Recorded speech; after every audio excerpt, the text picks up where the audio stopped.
You're listening to the Angry Marks Pro Wrestling Show on the Angry Marks Podcast Network.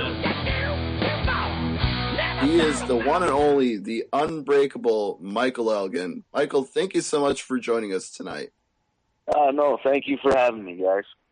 It's our pleasure, and it's very good timing because there's a lot of things coming up, and not the least of which is the ROH Final Battle Live pay-per-view on the 23rd. But before that, you're actually being featured this weekend on Ring of Honor television. You're having a match with Davey Richards, so it's going to be a big weekend for you on TV.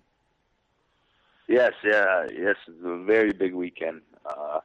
Davey Richards is the Ring of Honor champion, and everybody in Ring of Honor wants that title. So on TV, everybody gets to see what I have to offer in a match against Davey. Now, correct me if I'm wrong, Michael, but this was a proving ground match, right? Yes, it was. All right, so why don't you explain the proving ground concept to any of our listeners who haven't yet had a chance to see Ring of Honor on Sinclair?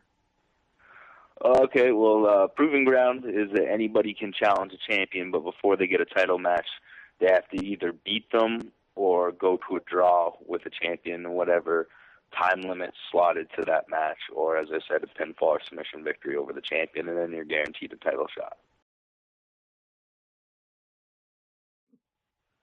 Okay, well, I actually trained out of Squared Circle Training in Toronto under Rob Flago. And I started there when I was 16, and at that time, Ontario had an athletic commission, so you couldn't wrestle unless you were 18 or older.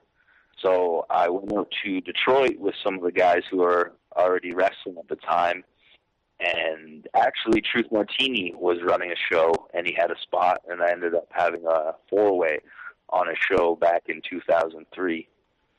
And that was my start there. And then until I was 18, I was wrestling in Detroit, Ohio, and Montreal area because of the commission in Ontario. Now, was wrestling something you always knew you were going to do, or were there ever any thoughts when you were young, like of football or amateur wrestling, or did you just always see pro wrestling in the stars for you? I always saw pro wrestling.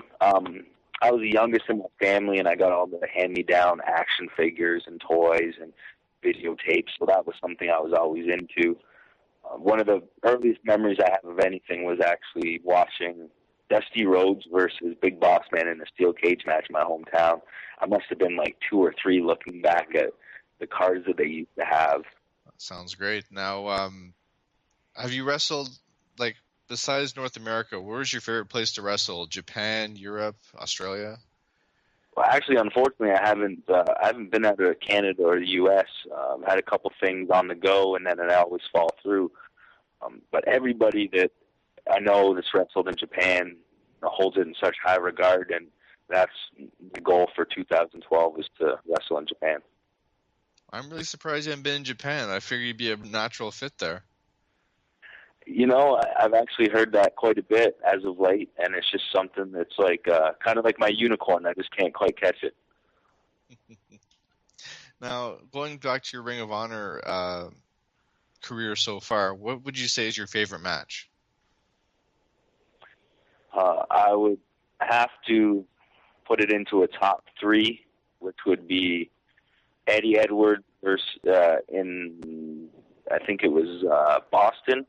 Defy or Deny, 6-way scramble we had in Toronto, and then definitely the finals of the Survival of the Fittest. Wow. I think I saw the first match on, the top match on there, and it was a great match, that's for sure. Now, Thank you again. I'm always asking questions outside the box, and I'll ask you this. If you were to take your iPod or MP3 player right now, what music would we hear? Probably Lil Wayne. Lil Wayne?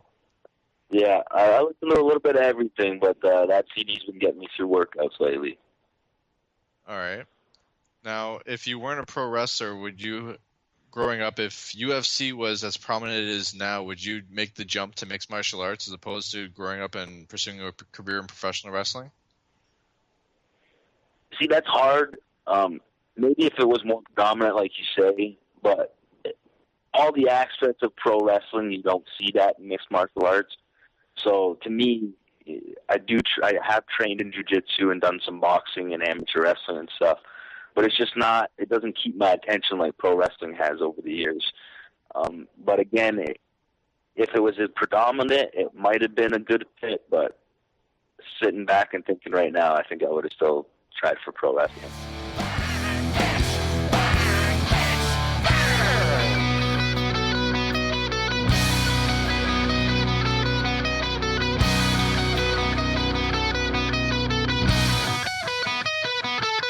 You're listening to the Angry Marks Podcast Network.